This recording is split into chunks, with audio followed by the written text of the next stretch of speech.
Hola, buenas a todos. Estamos aquí con José Manuel Rodríguez Pardo, el director y editor de la revista Metábasis y además doctor y profesor en filosofía. ¿Qué tal?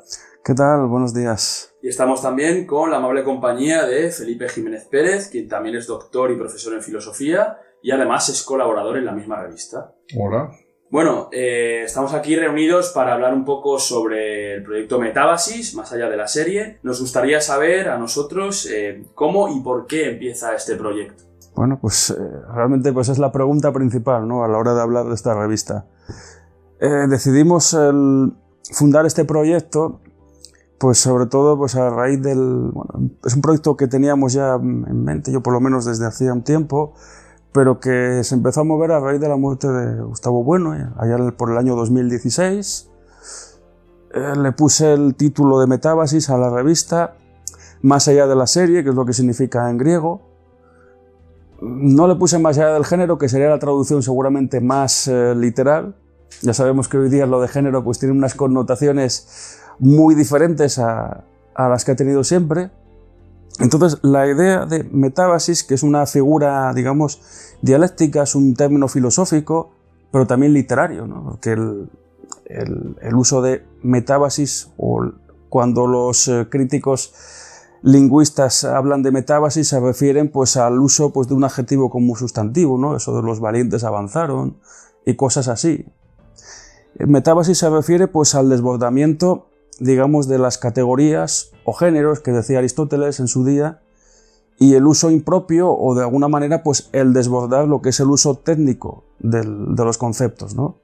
La filosofía, tal como la entendía Bueno y como la entendemos nosotros, es siempre pues desbordar los problemas que plantean las ciencias, ¿no? Pues es imposible pues filosofar sin tener conocimiento de las ciencias de una época. La filosofía clásica se inspiró en la única ciencia que existía entonces, que era la geometría, y entonces nosotros quisimos recoger con este nombre pues toda esa trayectoria y desbordarla, ¿no? Porque también la metábasis se refiere a desbordar lo que era el Bueno y su entorno, ¿no? Pues Bueno ya decía en sus últimos años que su sistema, el materialismo filosófico, pues ya salía del arco de sus dientes, y entonces lo que quisimos fue continuar un poco el asunto, ¿no?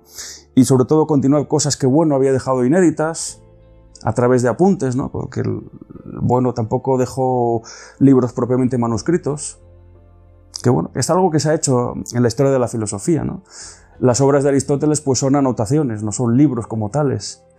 Las últimas obras de Hegel, las lecciones de filosofía de la religión, de filosofía de la historia, de estética, pues no son obras suyas, son apuntes de los alumnos, ¿no? Y también quisimos combatir un poco pues esta tendencia, digamos, moderna o posmoderna, de basarlo todo pues en lo audiovisual, ¿no? En vídeos, ¿no? Que además Felipe Jiménez me comentó en su día que esto era una decadencia, ¿no?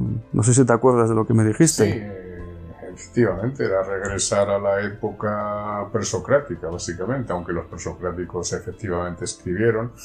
Pero a mí me recordaba Sócrates, no escribió nada, todos son conversaciones y diálogos. Platón, su discípulo, se vio notablemente influido por todo este planteamiento. De hecho, en la Carta Séptima, Platón dice que lo bueno que tiene su doctrina es algo que no está escrito, que son sus lecciones, o lo que hoy llamaríamos escritos esotéricos, que son de cara adentro hacia las clases privadas en su escuela, que por tanto, bueno, pues evidentemente hay un señor llamado Giovanni Reale que interpreta que la verdadera filosofía de Platón está en sus escritos no escritos, vamos, en sus doctrinas no escritas, de las cuales sabemos muy poquito, ¿no?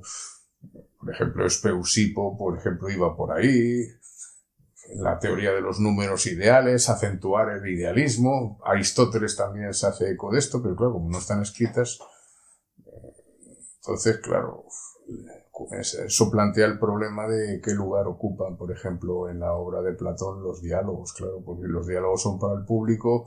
En el fondo parece que Platón está diciendo que, bueno, son juegos de niños, ¿no?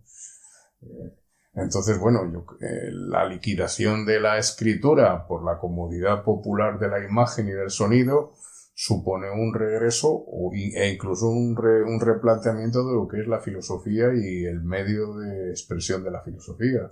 Los grandes tratados clásicos pueden caer perfectamente en el olvido, en el desuso, en viejas bibliotecas, y se preferirá con el tiempo artículos de corta duración, breves y sencillos, y todo se puede llegar a convertir todo en una filmoteca de clases cortas y largas, y eso es el peligro. Y la escritura tiene la complejidad y la distancia de que está ahí y puedes contemplarla. Claro, también se puede decir que el vídeo se puede ver infinitas veces, pero creo que son planteamientos totalmente diferentes, y la pérdida de la escritura es la pérdida de toda la tradición filosófica occidental que ha sido en escritura. Claro. Claro, además, date cuenta de que démonos cuenta de que no es lo mismo preparar una conferencia y hablar o hacer un podcast que escribir un libro, porque el planteamiento siempre va a ser diferente. Además, yo lo sé porque, bueno, siempre que él dabas una charla y él la escuchaba y le gustaba, no te preguntaba si el vídeo se iba a subir o si se iba a subir el podcast, que eran cosas que además a él le desbordaban, sino que preguntaba si estaba escrito o si usted la iba a escribir, preguntaba. Aparte, claro, es que no puedes precisar. No puedes hablar igual en una conferencia, que a lo mejor tienes que soltar ahí un ejemplo que no viene muy al caso, pero que ayuda pues, a ilustrar el asunto, que no es lo mismo pues, que escribir un artículo o un libro, que es completamente diferente, la manera de plantearlo y todo. Aparte, cuando tú lees algo, o sea, cuando tú escribes algo, se puede leer, releer, anotar, y en el vídeo, aunque tú copies cosas, pues el lenguaje no es igual. O sea, además, cualquier periodista se da cuenta de esto que estoy diciendo, ¿no? Vamos, porque es el pan suyo de cada día. Totalmente. Entonces, claro, resumiendo y entendiendo yo, pues, como ejemplo, por poner un ejemplo, ¿no? Cómo Platón transcribe la defensa de Sócrates en su juicio, en el que lo condenan a muerte, ¿no? En la apología de Sócrates. Podría ser un ejemplo vuestra revista de querer englobar la escritura también para la posteridad, que no sea solo todos los vídeos para que se pueda revisar todo mejor y que a largo plazo exista un escrito con el que revisar todos los textos mejor y que no sea con vídeo. Es que claro, también los vídeos pueden quedar ahí. Es que, claro, vamos a ver. Dentro de 50 años, claro. Tú puedes traer internet, podría haber otra bueno, pandemia. Bueno, igual que el pergamino, pues también puede corromperse, o el papel. Bueno, pero el vídeo puede guardarse en cintas en un armario y... O como salía en Blade Runner, la de 2017, ¿no? Que se pone a buscar restos de Deckard, el nuevo Blade Runner, y empieza a mirar los archivos y dice, no, es que hubo un gran apagón o algo así como lo del efecto 2000, entonces lo reflejan ahí, entonces no conservamos registros de aquello, ¿no? Claro, en este caso un soporte, digamos, digital. Pero es diferente, yo creo. Aparte, la apología de Sócrates pues está dramatizada.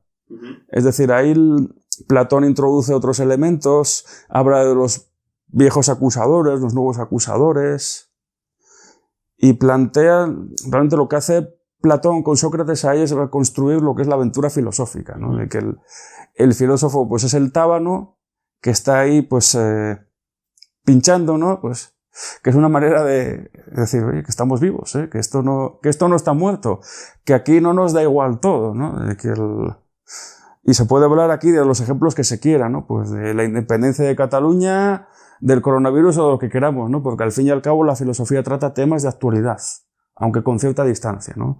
Nosotros no hemos querido en la revista pues centrarnos en el presente del aquí y ahora, sino mirar las cosas con cierta distancia.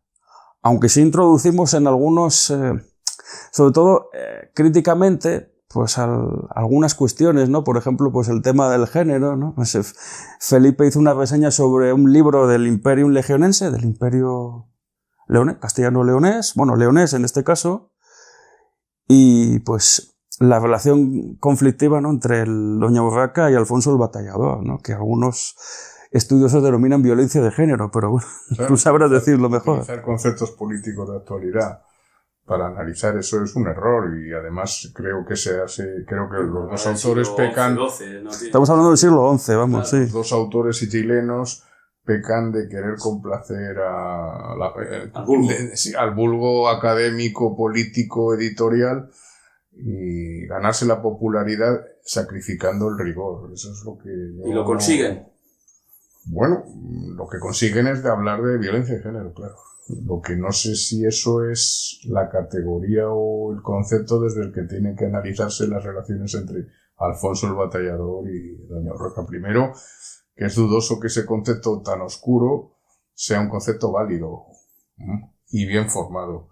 Y el segundo, que es también mucho más dudoso que eso sirva para explicar lo que pasó en 1112. Claro. Yo creo que es un asunto político, sí, estrictamente. No creo que fuera de otra manera, ¿no? Porque si vemos todo desde el punto de vista de la violencia de género, todas las relaciones entre varones y mujeres a lo largo de la historia, pues creo que no nos enteramos de nada, ¿no? Sí, se reduce al final la importancia de la institución familiar. Al final, si todo es género, se deja de estudiar la familia. No, pero es que además esa familia es la base de la sociedad, claro, y la base de nuestra existencia. Completamente. Y no se ha encontrado todavía una institución suficientemente potente y válida para sustituir a la familia. Ese es el problema, que la familia es la que hace que seamos lo que somos. Pero si se critica a la familia, tienes que aportar o proponer una institución que supere a la familia, pero que funcione, que sirva para legitimar un nuevo orden social o una nueva sociedad que sin familia, pero que seamos todos normales al final, que es lo que queremos ser, ¿no? Lo que tenemos que ser normal en el sentido de que seguimos normas que son beneficiosas para la eutaxia de la sociedad política, en última instancia, claro. No, claro, ya Aristóteles dice que la familia es una ciudad en potencia y critica la idea de Platón de que los guardianes, la clase, digamos, de los militares, pues que no tengan familia, ¿no? Que vivan una especie de comuna, hombres y mujeres, ¿no? Y Claro. eso lo pone en entredicho, ¿no? Aparte de que lo que plantea Platón, pues es una suerte de modelo ideal, ¿no? De que las formas de gobierno que existen, pues no nos sirven, y vamos a hacer una donde el saber esté ligado al poder y el filósofo mande. Y Aristóteles dice que eso no es necesario, que se puede ser virtuoso y vivir en una forma política corrupta, ¿no? De hecho, Aristóteles dice que el modelo ideal de Estado es una mezcla de democracia y de oligarquía, que se parece mucho a lo que tenemos nosotros, ¿no? Porque hay una clase de oligarcas, ¿no? Esto que dicen, pues, los seguidores de Trevijano, ¿no? De que no existe representatividad, que esto no es una verdadera democracia y estas historias. Y entonces, pues, los ciudadanos eligen y legitiman, ¿no? Esa forma de gobierno. Entonces, no hace falta una forma de gobierno ideal ni para que la sociedad dure, ni tampoco para ser virtuoso, ¿no? Son cosas diferentes. Entonces, ¿qué aportáis así al legado de Bueno, al materialismo filosófico, que no se esté aportando ahora mismo? Bueno, la idea fundamental, pues primero de todo en el número 1 que salió en septiembre de 2018, el 1 de septiembre, que era la fecha de cumpleaños de Bueno, pues lo que yo hice fue reconstruir un poco la trayectoria, ¿no? Desde Bueno, cuando empezó su vida académica, digamos, se trasladó de Salamanca, pues, a Oviedo en 1960, justo hace ya 60 años, precisamente. Y entonces en Oviedo, pues él comenzó sobre todo, pues, a escribir. Bueno, más que a escribir, él estuvo unos años dando clase y preparando cosas, y luego ya fue cuando empezó a publicar en serio, a partir del año 1970. También hay que entender, pues, que hay muchas cosas del franquismo en el que Bueno se desenvolvió que están muy mitificadas, ¿no? No es cierto, como se ha dicho, pues, en algunos vídeos, pues, que Bueno sea, pues, como un marxista como Gramsci, ¿no? Que tenía que escribir en clave para sobrevivir, puesto que en realidad Bueno, aunque suele escandaloso, pues de facto tenía libertad de cátedra, podía hablar ahí de Marx, de Lenin, de lo que quisiera en el fondo, ¿no? Porque eran cuestiones que desbordaban completamente, pues, a la sabiduría de los policías que estaban ahí tomando notas. Tomando nota, ¿cuántas veces decía Sí, pero decían que era epicúreo. Y es verdad, esto me lo dijo a mí Bueno, y creo que a más gente, que Él recreaba pues, aquellos momentos en los 60 cuando tenía a los alumnos vitalicios que estaban ahí tomando notas, que eran los miembros de la Brigada Político-Social. Y entonces, como bueno, había dado algunas charlas en las sociedades culturales del Partido Comunista, pues a bueno, digamos, lo tenían un poco así, entre medias, fichado, ¿no? Lo que pasa que, bueno, era un catedrático, y ser catedrático en aquella época era tener muchísimo prestigio, porque había muy pocos. Entonces, pues, lógicamente no ibas a detener a un catedrático, y menos si no tenías indicios serios de que realmente estuviera haciendo algo subversivo, que tampoco lo sabía, ¿no? Porque, bueno, fue muy hábil en ese aspecto. Y entonces él contaba que, claro, iban muchas veces iba mucha gente, incluso pues gente del Partido Comunista, trabajadores, gente que no eran universitarios a sus clases. Y un día, al parecer, detuvieron a uno de los miembros del Partido Comunista que conocía a Bueno, y cuando le interrogaron le preguntaron que cuál era la doctrina de Gustavo Bueno. Y entonces este hombre, no sé por qué, dijo que era un epicúreo. Y aquel término pues le sonó muy raro.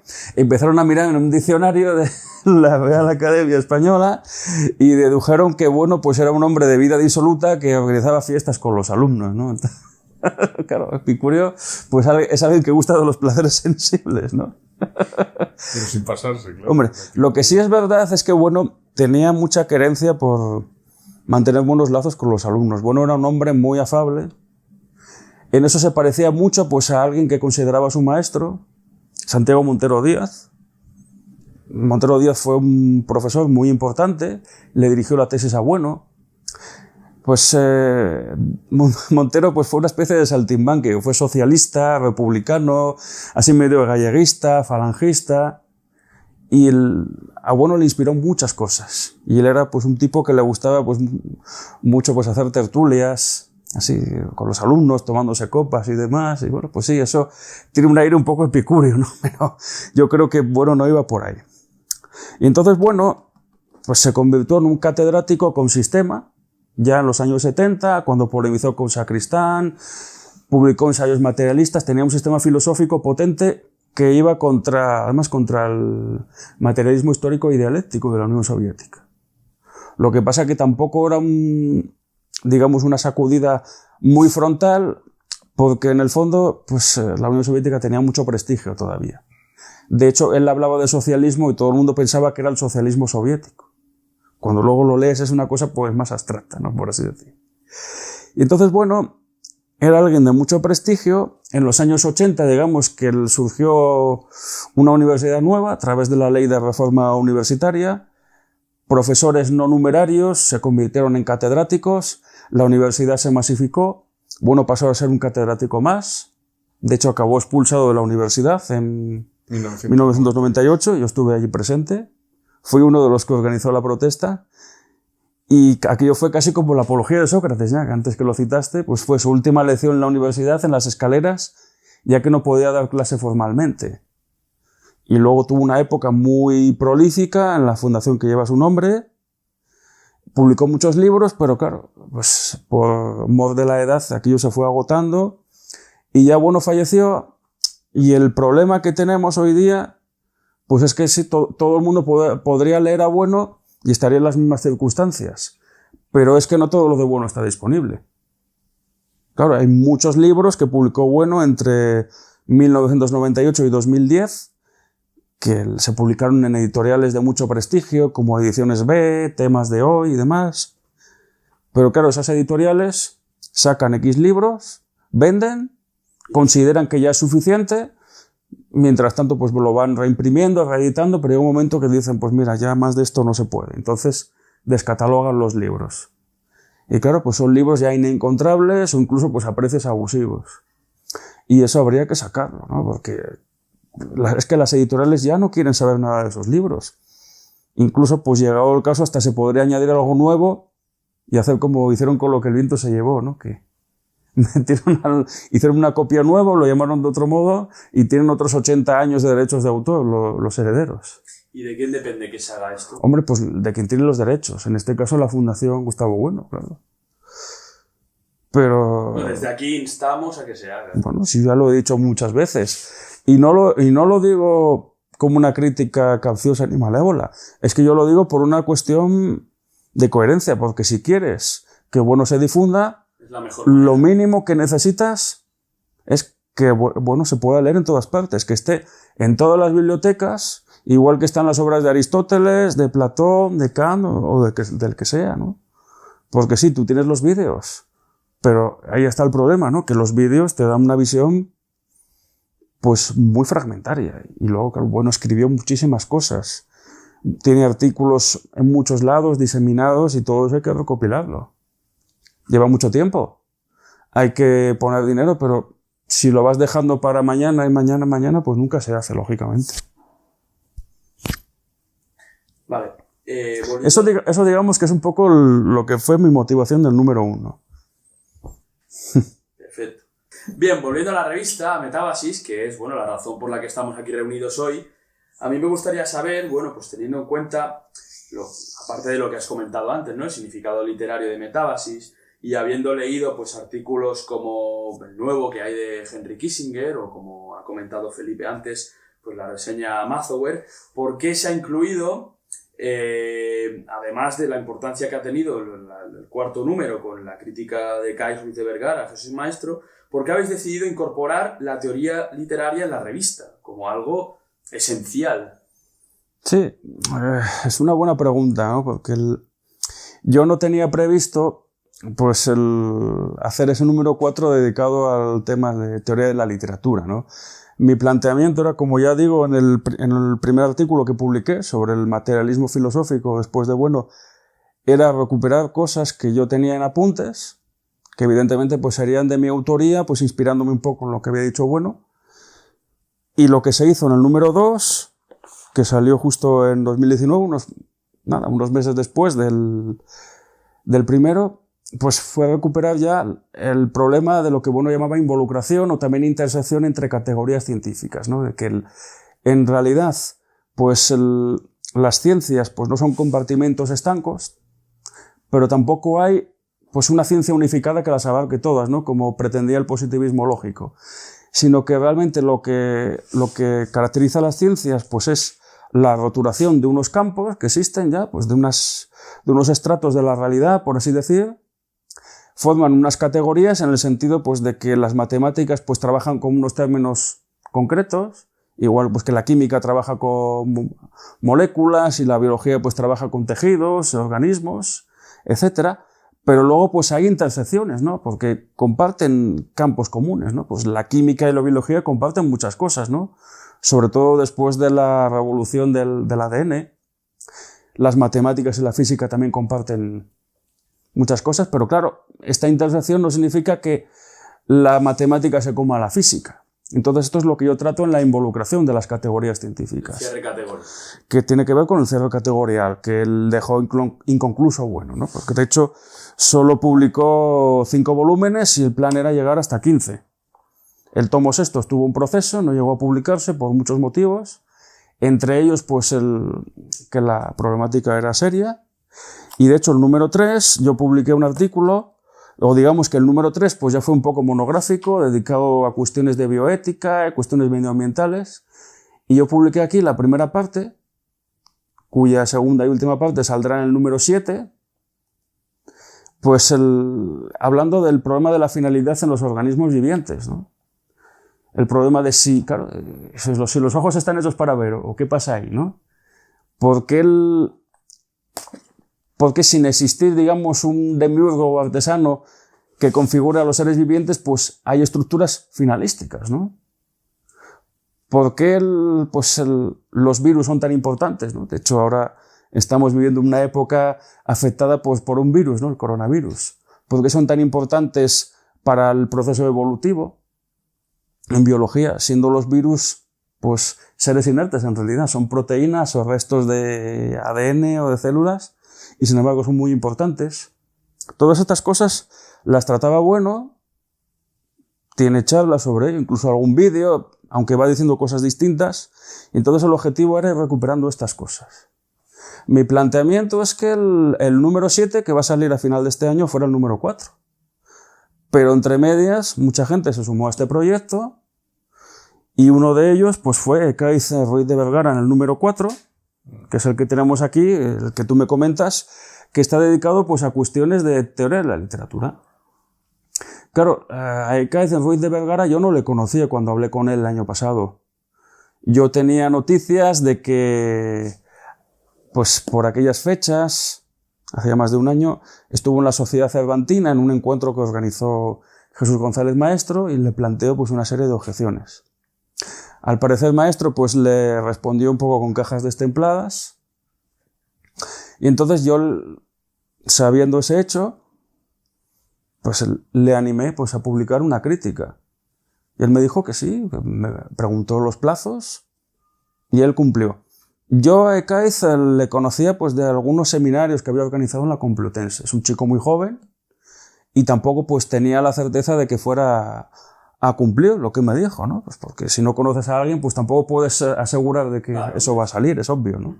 Y sin embargo a mí me sorprendió porque el artículo pues ocupa 111 páginas, con lo cual eso es prácticamente un opúsculo, y pues realiza pues una refutación muy contundente a la obra magna de Maestro, tan magna que el propio Maestro dice que ya no tiene nada más que decir. Bueno, que son 3.000 páginas también. O sea, pues son 3.000 páginas. Hombre, realmente 249 euros. Bueno, eso ya es el aspecto crematístico, ¿no?, de la obra. Aunque realmente la crítica de la razón literaria, yo tampoco voy a ahondar en esto, pero la crítica de la razón literaria pues es una recopilación de otros libros que fue escribiendo durante muchos años. Y eso es fácil de ver, ¿no? Tú lees los índices y lees la materia y realmente lo que ha hecho es incorporar otros libros, ¿no? O sea, que es una cosa que ha venido trabajando de años y donde pues hay muchas cosas que se repiten, ¿no? Pero bueno, yo lo que quiero decir es que mejor que se lean la crítica de Ecaiz, los lectores. Además, bueno, es muy leída ya, se ha descargado muchísimas veces. Que eso es a mí lo que más me gusta, no que la gente entre en la página, igual que se entra a un vídeo de 5 minutos, sino que la gente se descargue los archivos, los imprima y se los lea, ¿no? Y hay miles de personas que han hecho eso, ¿no? Y yo lo sé de buena tinta. Y bueno, por volver al tema de la literatura, de lo que organizamos un congreso precisamente en Murcia en febrero, pues claro, la literatura es un ejemplo pues de lo que yo citaba antes, de involucración entre categorías científicas y no científicas, puesto que la literatura no es una ciencia, ni tampoco la crítica literaria, pese a Maestro, es una ciencia, sino que es una técnica pues que involucra muchas esferas de la realidad. Pues la literatura está presente pues no solo pues en lo escrito, en las novelas, en la ficción. El ensayo es literatura. Las películas buenas, de verdad, el verdadero cine, no se sostiene sin un guión, es decir, sin literatura. Y claro, pues es un tema que da para muchísimo, ¿no? De hecho, en el número 6 publicamos algunas de las ponencias, ¿no?, de ese congreso. Y es un tema pues que da para mucho. De hecho, tenemos aquí uno de los ponentes que trató el tema, un tema pues muy curioso, ¿no?, que a mí me llamó mucho la atención y yo le pedí expresamente que lo tratara, ¿no?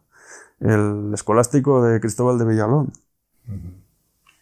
Sí, bueno, es que la literatura, los géneros no son rectos, son oblicuos, como diría la escolástica. Hay géneros que son de todo. Bueno, incluso algunas novelas vanguardistas mezclan de todo, ¿no? En el Moby Dick se dedica un capítulo entero a explicar qué pasa con la ballena cuando la matan, la grasa, los procesos industriales que hay dentro de ese barco, curiosamente, ¿no? Y bueno, en el libro, en la novela, de La conciencia de Zeno de Italo Svevo, aparecen análisis introspectivos muy finos sobre la conciencia, ¿no? ¿Y qué es la novela? Pues decían algunos que la novela es todo aquello que se pone novela, y ya está, y todo lo que hay dentro vale, ¿no?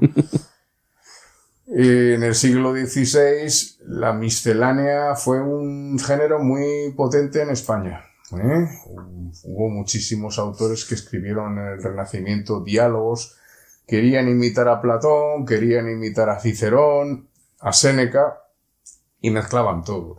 A Plutarco incluso metiendo todo tipo de temas. Y entonces, en el caso del escolástico, A mí me llamó la atención siempre que se llamaba escolástico. Porque además es una paradoja, porque como es un hombre erasmista, ataca a la escolástica, pero dice que los escolásticos no tienen ni idea de nada, que son unos bestias, son analfabetos, unas descalificaciones brutales. Y por otro lado recurre al método de los escolásticos, esa dialéctica de cuestiones y preguntas y toda la dialéctica que hay en las obras escolásticas de la Edad Media y del Renacimiento. Y entonces lo que quiero decir es que el escolástico trata de buscar, en el caso del escolástico, claro, cómo constituir un perfecto varón escolástico, profesor y alumno. Entonces, el diálogo es muy curioso porque son 8 personajes, se van a la casa del duque de Alba, en Alba de Tormes, que ya casi ya no existe más que la torre, y se reúnen allí 3 días, el duque se ha ido, y están allí con los criados comiendo todos los días, descansando, pues es un poco más costumbrista, ¿no? Y ¿tiene algo que ver con Platón? Sí, claro, porque es una obra dialogada, ¿no?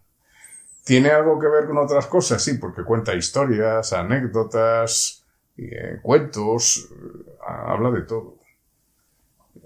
Pues ese tipo de diálogos se hacía mucho en España del siglo XVI, es lo que se llama la miscelánea. Sí. Hubo uno que tuvo mucho éxito, el de Pero Mejía, diálogo de varia lección o algo de eso, 1540. Se hicieron muchísimas ediciones en el siglo XVI.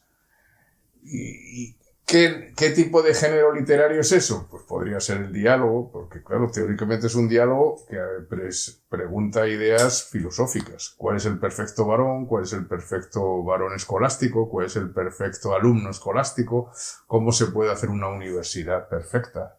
En esos tiene reminiscencias, ideas platónicas, ¿no? O trazas platónicas, diríamos. ¿Qué tiene que estudiar uno? ¿Qué tiene que saber el profesor? ¿Qué tiene que saber el alumno? ¿Qué hacer con las mujeres? Entonces ahí dicen cosas brutales. Bueno, el papel de la mujer en el mundo, pues era el que había en ese momento, ¿no? Entonces hay algunos que son misóginos, otros que son menos misóginos.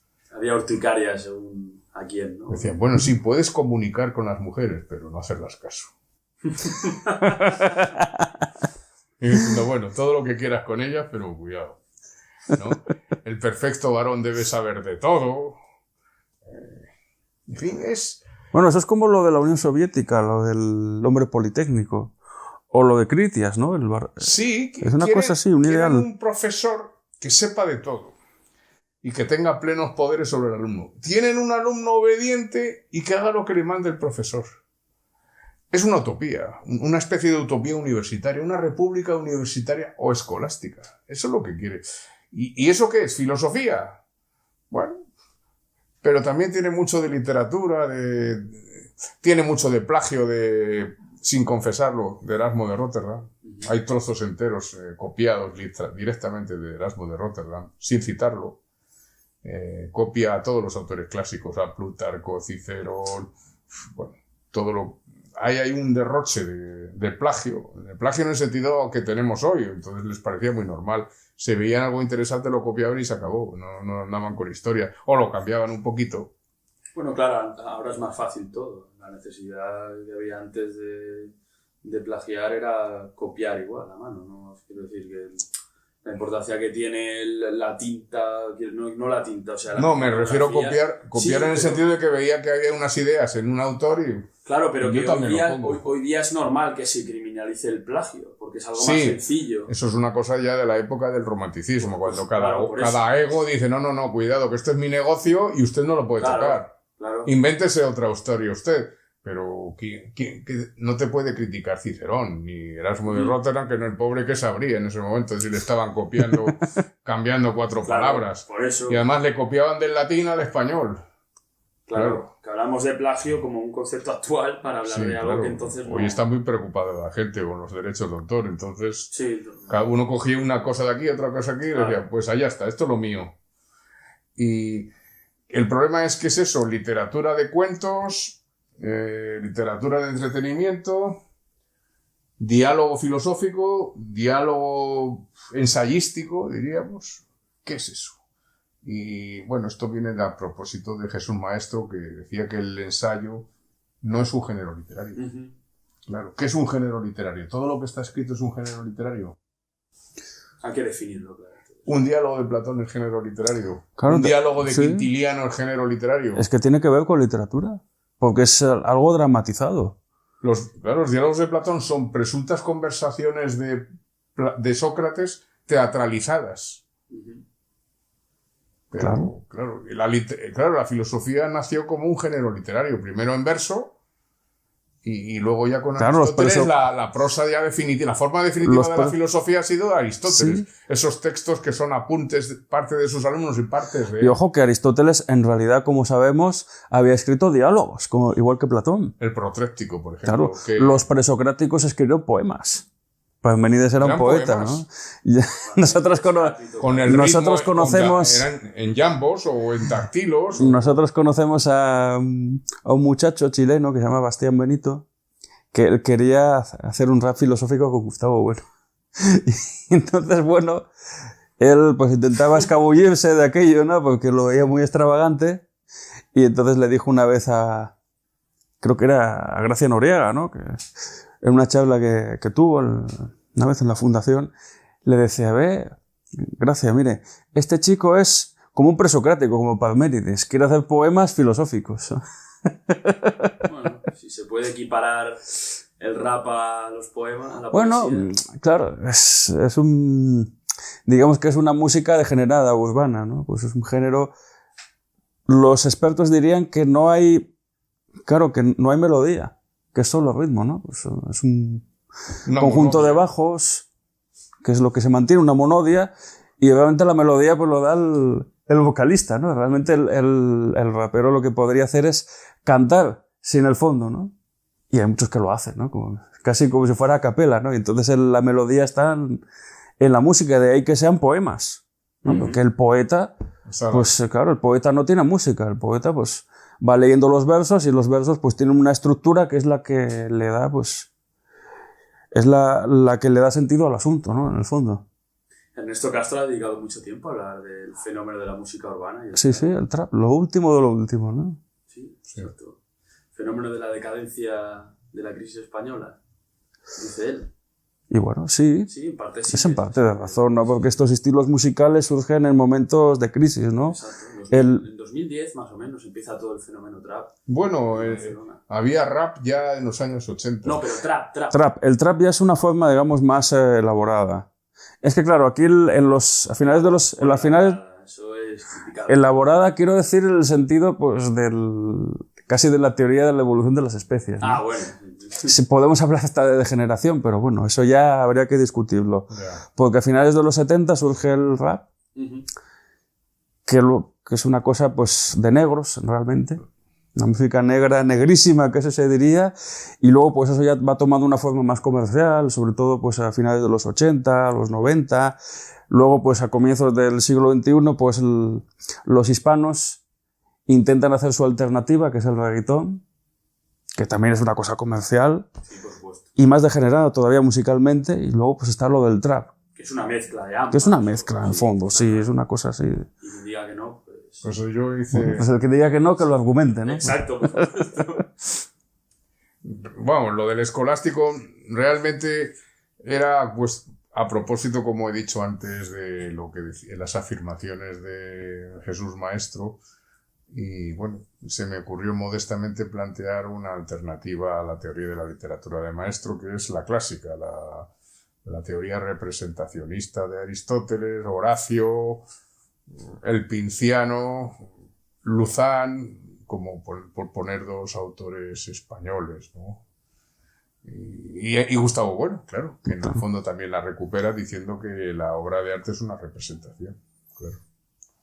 Y yo creo que es bastante ajustado todo eso. Este artículo del que hablas ha salido ahora, en el número 6. Eso es, sí, el escolástico de Cristóbal de Villalón como ejemplo de miscelánea literaria. Y bueno, sí, es que a mí me pareció muy interesante porque en el 16, aparte de lo que ha citado Felipe, pues también hay autores pues, que copian pues, a un famoso miscelánico como fue Plutarco, ¿no? En la antigüedad. Bueno, como fue también Antonio de Guevara, por ejemplo. Antonio de Guevara, con su reloj de príncipes. Y luego está el Pedro Sánchez de Acre, su historia moral y filosófica, que son autores, pues Pedro Sánchez de Acre. Lo dije de Acre para no confundir con el actual presidente, el doctor Sánchez, ¿no? Y entonces, pues estos autores plantean, pues ejemplos, ¿no? Vidas paralelas, como decía Plutarco, ¿no? Como ejemplos morales para el gobernante, ¿no? Pero luego falsean las cosas, es decir, llevan el agua a su molino, ¿no? Por ejemplo, Pedro Sánchez de Acre te cuenta la vida de Aristóteles y dice que Aristóteles murió tirándose al mar. Pero Aristóteles no se murió así, evidentemente. Y luego pues te mete ahí vidas de santos. Sí, bueno. Y es un ejemplo de miscelánea, ¿no? Es alguien que pretende usar la historia para moralizar, se la inventa. Y bueno, pues eso igual que una película. Yo qué sé, pues La Pasión de Cristo se inventa que Cristo siguió vivo. Pero claro, eso no es verdad. Eso te lo dicen pues las sectas pentecostales, ¿no? Que Cristo vive todavía, pero bueno, vive metafóricamente. Pero eso no cuestiona la obra de arte, claro. Mientras sea verosímil, o sea, sea algo composible con nuestro mundo, pues no pasa nada, ¿no? Pues claro. Esa es en el fondo la idea de la ficción. Puede ser verdad en un mundo posible, como dijo Leibniz o como dijo Wittgenstein. Pero el único mundo posible es este. No hay otros mundos donde estemos nosotros. Si alguien dice, yo fui a Londres, y eso es falso, pero por lo menos todo el mundo lo entiende. No, claro. De eso se trata, claro. Claro, yo fui a Londres y ahí me encontré con el conde Drácula. Pues bueno, eso es falso, pero oye, eso puede dar pie a... En otro mundo posible sería verdadero. Claro. Pero como no hay otro, pues... Es que no hay otro, entonces pues nada. Es metafísica. Sí, es metafísica. De hecho, por ejemplo, si yo digo que la nada nadea, claro. Es que, de hecho, no hay manera, no claro, no es que sentido. Carnap, en la fundamentación lógica de la física, te decía que la lógica es verdadera en cualquier otro mundo posible. Pues en un mundo donde no rijan las leyes de la gravedad, claro, o cosas así. Leibniz había dicho que precisamente o sea, que había mundos posibles, pero que este era el mejor de los mundos posibles, ¿no? Era un optimismo metafísico, pero que tenía mucho de realismo, ¿no? Claro, es igual, esto de los mundos posibles es igual que decir pues, que las leyes de la física seguirían vigentes, pues aunque no existieran los seres humanos, ¿no? Que las pueden utilizar pues, para construir naves espaciales o para lo que sea. Pero claro, eso es un idealismo, porque en el fondo, aunque las leyes científicas sean verdaderas independientemente de quién trabaje con ellas, de que sea un musulmán o donde sea, que no son leyes culturales, eso no significa que sean autónomas por sí mismas, que estén en un mundo eterno, ¿no? Porque la ley de la gravedad la fundamentó Newton a finales del siglo XVII y es evidente que antes seguían cayendo objetos al suelo, pero que era un fenómeno que se explicaba de otras maneras, ¿no? Se hablaba del ímpetus o de que los cuerpos caían hacia el centro de la Tierra, como decía Aristóteles, y entonces el conocimiento pues era muy aparente, ¿no? Pero está claro que si los seres humanos desaparecen, es que las leyes científicas tampoco nos sirven para nada, ¿no? Porque no son leyes autónomas, ¿no?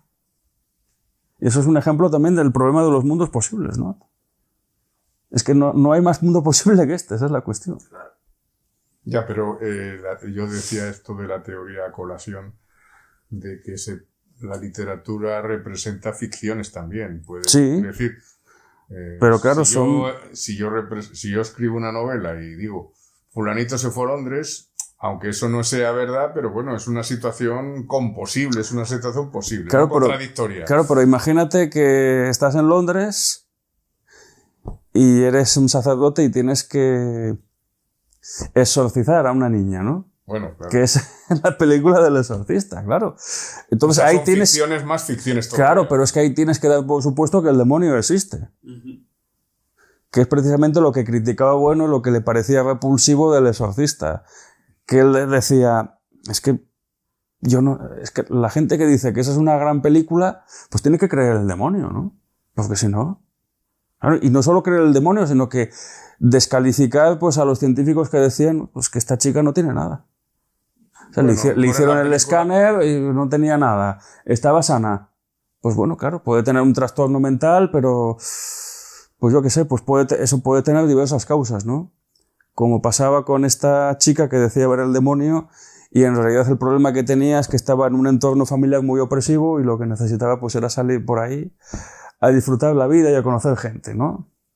O bueno, o casos reales de que era el demonio en que entraba en la habitación de la chica y en realidad era un cura, ¿no? No, creo recordar que eso planteaba problemas con la novela gótica del siglo XIX. O claro, las novelas de vampiros de Bram Stoker. Claro, pero, según esa claro, teoría, claro, Bram Stoker no sería un literato porque escribe cosas pero que es que eso representan a los vampiros. Y, claro, pero, el eso, vampiro pero, no eso, existe, claro. pero eso es muy sutil, ¿no? Esto es como decir que representar el milagro de los panes y los peces, que decía Bueno, ¿no? Claro, Bueno decía, pues Jesús de Nazaret de Franco Zeffirelli, pues es una película perfectamente realista, ¿no? Porque lo que te saca con la multiplicación de los panes y los peces es que llega alguien con unas cestas y empieza a sacar ahí peces, panes y peces y claro, no se sabe el fondo de la cesta, ¿no? Entonces, pues eso no tiene nada de metafísico ni de mágico, metafísico no es. Tú sacas hasta donde hay. Claro.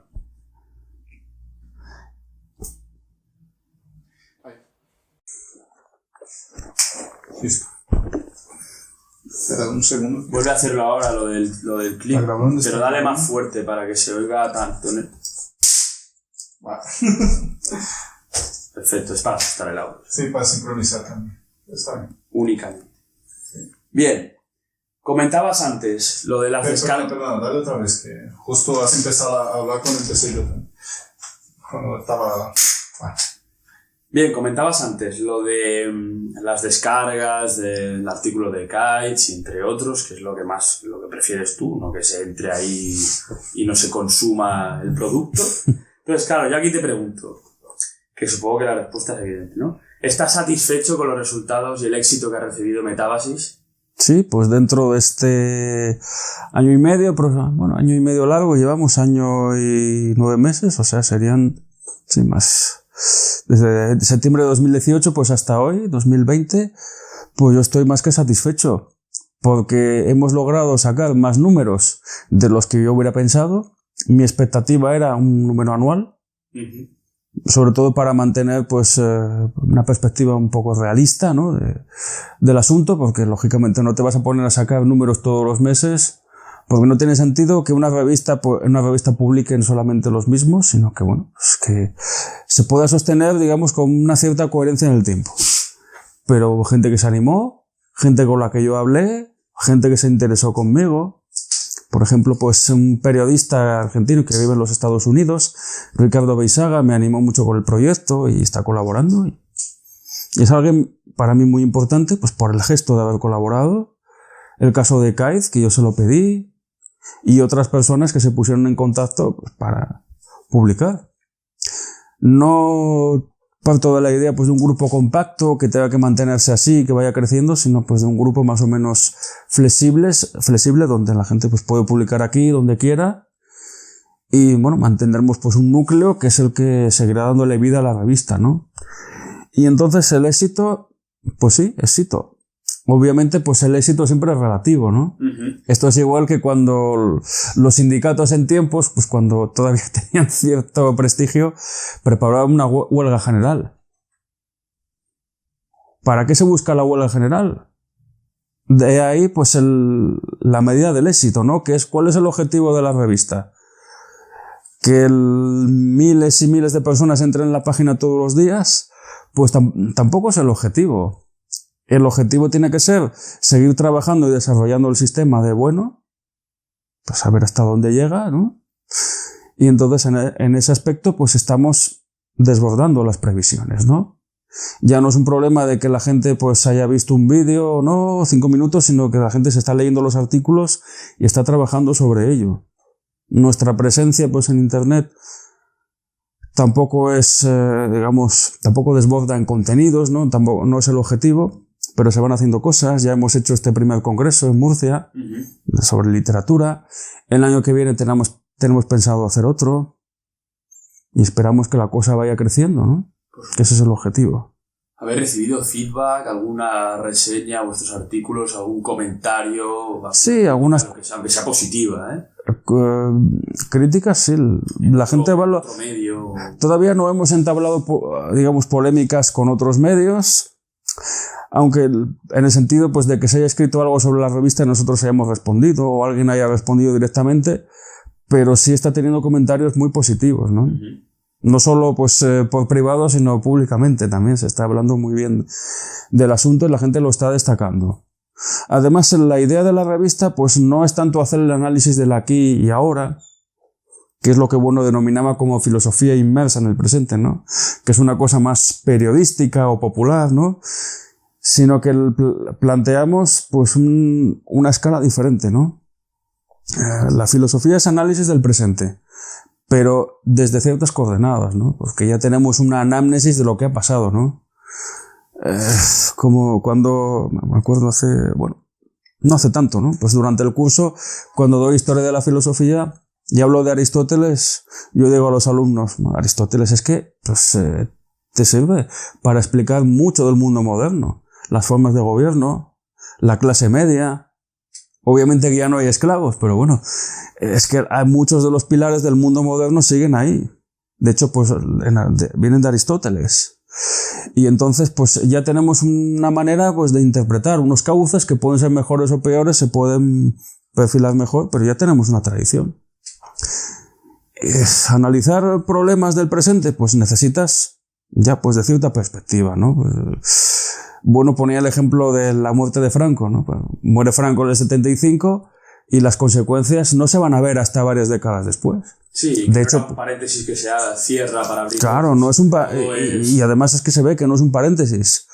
Hay otros, bueno, todavía seguimos con Franco, ¿no? 45 años después, el tema de que han sacado sus restos y en realidad se ve que es la obsesión de la izquierda sociológica de este país, ¿no? De que no soportan el éxito de Franco.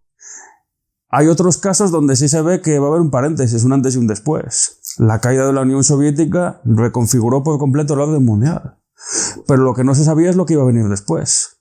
¿Pasa ahora lo mismo con el coronavirus?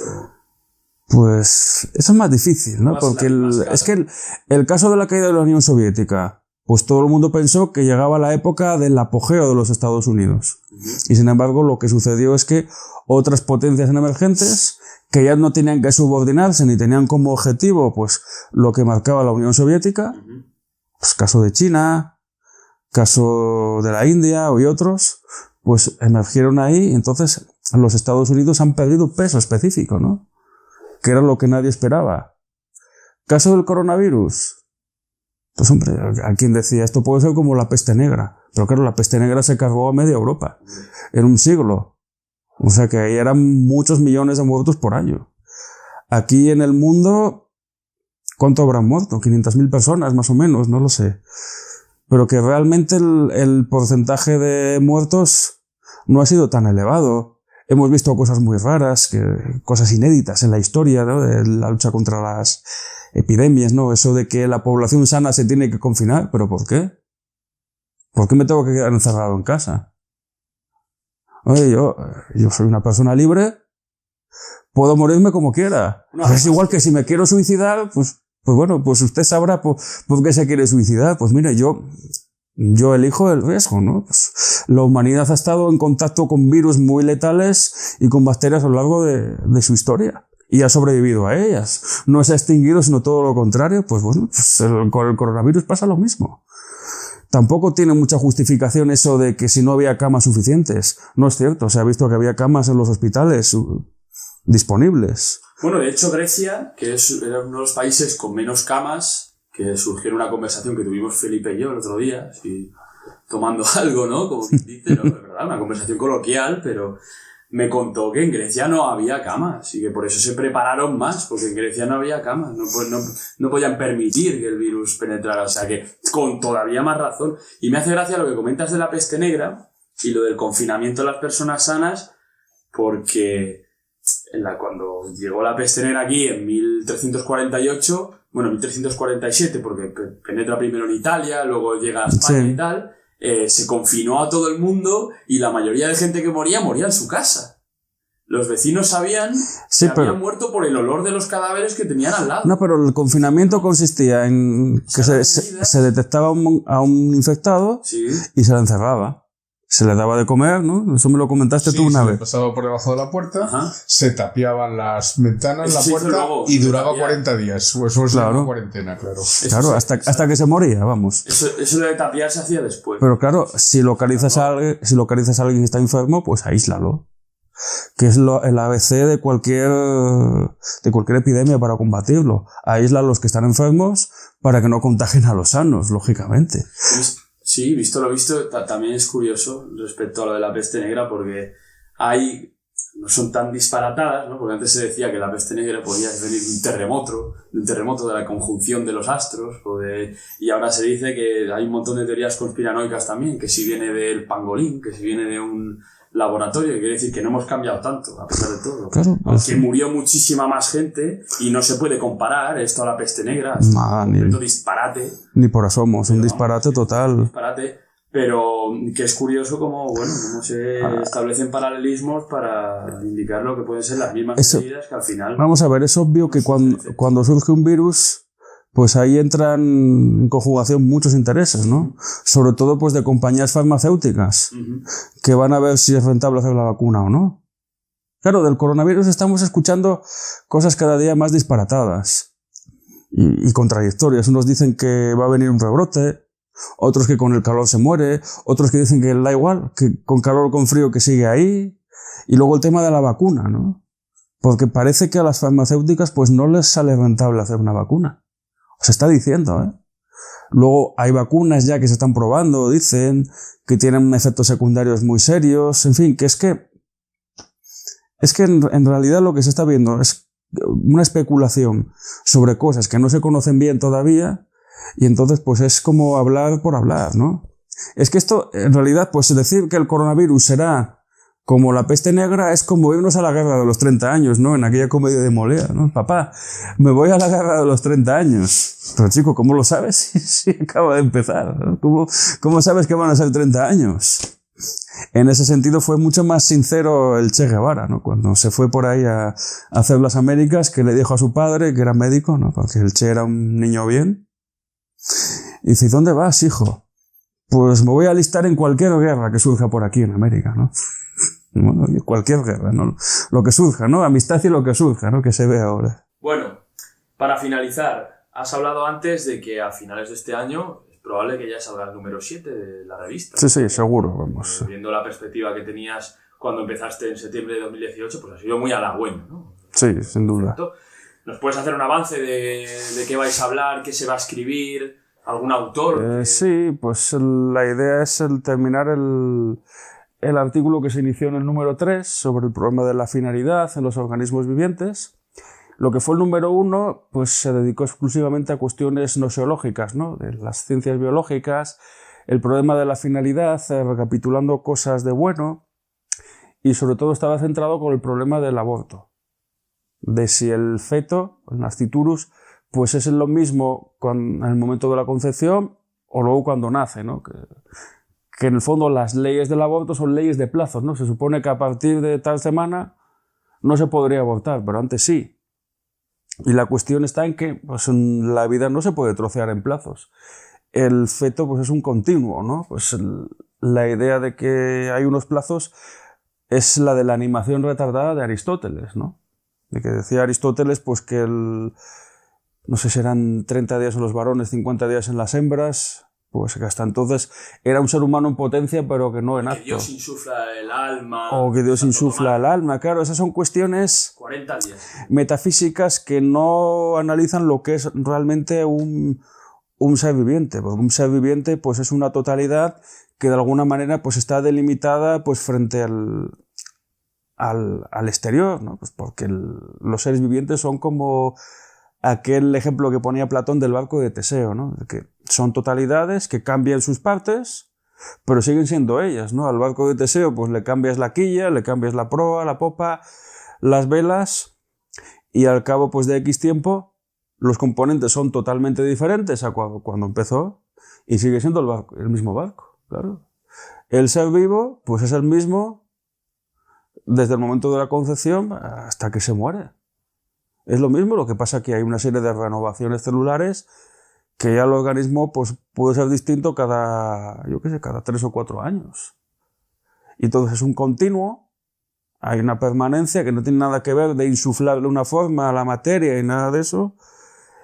Y entonces los plazos del aborto pues, son plazos pragmáticos, externos, ¿no? Pues pues a lo mejor conviene controlar la natalidad, que claro, como control de natalidad pues es algo semisalvaje, ¿no? Que decía, bueno, que eso lo hacen los Yanomamos, ¿no? Hay maneras de provocar el aborto en las mujeres. Más sutil, ¿no? Las técnicas pues son mucho más complejas, pero que para eso no hace falta el aborto. Para eso están los preservativos, los anticonceptivos y lo que se quiera, ¿no? Que se pueden conseguir muy fáciles.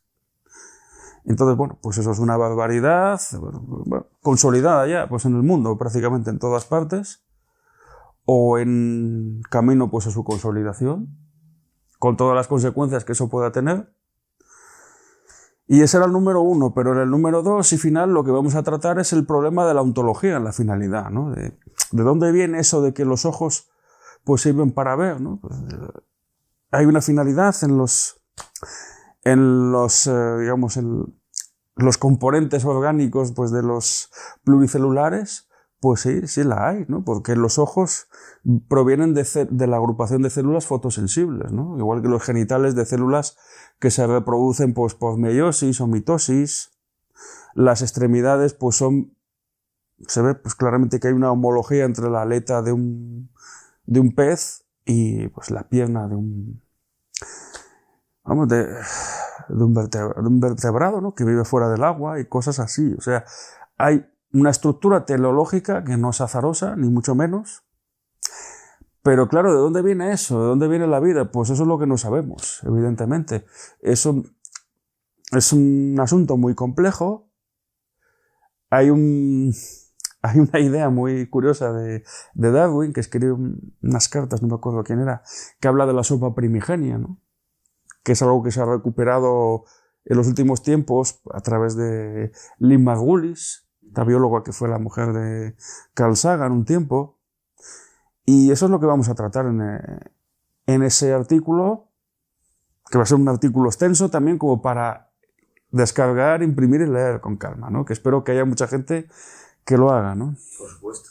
Me ha gustado mucho la distinción que has hecho, hablando de la metafísica, de lo de insuflar el alma, porque claro, muchas veces se escuchan pues tesis de proabortistas, ¿no? Pues que encasillan el antiabortismo materialista con las coordenadas más teológicas que postulan pues desde Vox o partidos así, que ellos lo que hablan es de que, bueno, que no hablan de la concepción materialista como tal en la importancia del feto. Entonces es importante para romper ese mito de que, bueno, pues de que hay una relación directa que realmente es eventual, es algo digamos, anecdótico entre Vox y el Filomat. Hombre, yo cito en el número 3 un discurso del padre Feijóo, donde él dice que desde el aristotelismo, tal y como lo formula, que no cabe defender el aborto. Porque dice, claro, para Aristóteles hay 3 tipos de alma, ¿no? Que es como principio vital de los organismos, la forma vital, alma vegetativa de las plantas, alma sensitiva de los animales y alma racional, ¿no? de los seres humanos, ¿no? Entonces lo que dice es que en el caso del ser humano, pues si el ser humano ya se está nutriendo, pues ya tiene también sensación e inteligencia. Por lo tanto ya es un ser perfectamente conformado. Pero claro, tiene que ponérsele la forma otra vez. La diferencia es que Feijóo dice que la forma ya la recibe en el momento de la concepción, ¿no? Pero claro, es que no es que se le ponga forma a la materia, es que realmente pues ya son unidades conformadas. O sea, no es que el concepto de materia prima o de una materia a la que se le da la forma pues es una cosa metafísica, ¿no? Que presupone que hay algo ya en acto que está dando esa forma, ¿no? Que hay una especie de demiurgo. Y eso es precisamente lo que hay que combatir también. De ahí que muchos antiabortistas lancen esas acusaciones de fundamentalistas cristianos y demás, pero sin darse cuenta ellos mismos de que no están defendiendo desde una posición científica nada. Que eso es pura ideología y encima recubierta de fundamentalismo científico, ¿no? De que solo los científicos pueden hablar. Pero ¿qué más da que ven los científicos si no dicen más que estupideces? ¿Qué más me da que seas científico si dices tonterías? ¿Para qué queremos científicos? ¿Para qué queremos a los científicos hablando del coronavirus? O los expertos, si no son, bueno, si son ellos mismos agentes infecciosos, ¿no? Como el tal Fernando Simón. Claro, iba a las ruedas de prensa, tosía y contagiaba a los que estaban con él. Entonces, ¿qué está pasando ahí? Perdón, me he comido una almendra, ¿no? Es que tú eres, bueno, no voy a decir una palabra malsonante, pero es que tú no estás cumpliendo con tu labor. Es que eres un agente infeccioso, que es todavía peor. Entonces, pues aquí con lo del aborto pasa lo mismo. Es que no, ni ciencia ni nada. Eso es pura ideología al servicio de sabe Dios qué intereses. Bueno, pero que es para que quede constancia de que aquí lo que se postula se argumenta, ¿no? Y hombre, no es claro. algo dogmático y no, que para nada. hay discusión y que aquí no somos antiabortistas por algo. Bueno, pues tienes que justificarlo. Pasolini, que era un hombre de izquierdas, por así decir, un intelectual de izquierdas, él decía que había que oponerse al aborto porque eso traería graves problemas a la natalidad. Bueno, y se está viendo. Y Stalin también. Stalin se opuso al aborto también por eso. Y se está viendo, ¿no? Como pues, si quieres comentar aquello de lo que está ocurriendo en Austria o Holanda.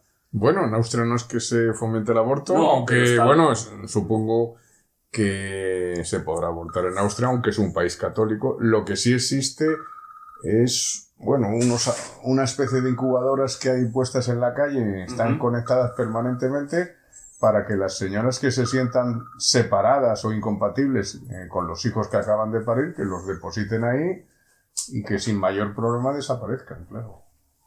Supongo que no solo será en Austria. Yo he tenido la experiencia de ver eso en Viena en 1997.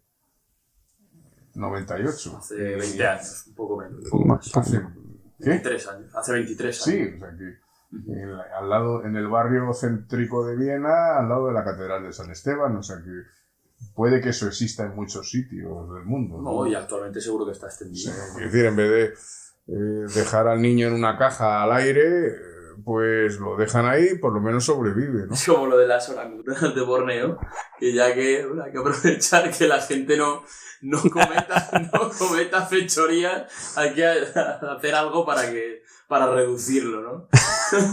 Hombre, es que lo de las orangutanas de Borneo, ¿no? Pues eso de que se produzca la cópula, ¿no? Con orangutanas previamente depiladas y afeitadas, tanto en el sentido de la depilación como en el sentido, digamos, clásico del afeite, del maquillaje.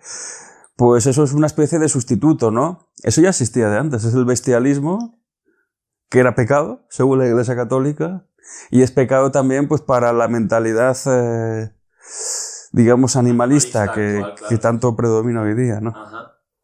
Pero bueno, evita que haya más tanta pederastia o violaciones a niños y eso, ¿no? Que era la gracia. Bueno, oye, si sirve para evitar eso. Sí, claro. Claro, es igual que lo que pasaba en tiempos con los canónigos, ¿no? Claro. Era bien conocido que los canónigos, los curas de pueblo, pues tenían una intensa vida sexual pues con las feligresas. Lo que pasa es que eso se ocultaba, ¿no? Entonces los hijos del canónigo pues eran los sobrinos, ¿no? Pero ahora, como ya casi no hay canónigos y el sacerdote pues ha perdido casi todo su público, por así decir, pues esos sacerdotes lo que hacen es cometer abusos de pederastia, ¿no? Que es lo que estamos viendo hoy día. Abusos que también hay que poner en contexto, ¿no? Porque la comunidad homosexual también tiene elementos de pederastia. O sea, que no solamente... Es más, en algunas diócesis el grado de penetración de la homosexualidad puede afectar al 80% de los sacerdotes. Ostras. Que se han vuelto muy influyentes, bueno, sí, los homosexuales en el mundo. Sí, bueno, pero eso es lo que pasaba también en Esparta, ¿no? Como había tal separación entre sexos, pues al final la homosexualidad pues era algo muy habitual. Claro, imagínate, pues estar, bueno, igual que en las prisiones, ¿no? Las cárceles. ¿Sí? Claro, en las prisiones eso también sucede. Sí, en tiempos de guerra cualquier agujero. Pues sí. Bueno, pues muchas gracias por esta entrevista. Espero que hayas estado muy a gusto. Y pues estamos sí, aquí pues a leer todos los números de la revista Metábasis, a contribuir en ella, a colaborar, a conocer a estos dos grandes, ilustres filósofos y nada. Gracias. Muchas gracias por vuestra presencia y espero que hayáis estado muy a gusto. No, muchas gracias a vosotros por vuestra acogida. Sí, lo mismo digo. Y eso sí, esperamos repetir, ¿no? esta visita en otra ocasión, que no sea muy lejana. Por supuesto.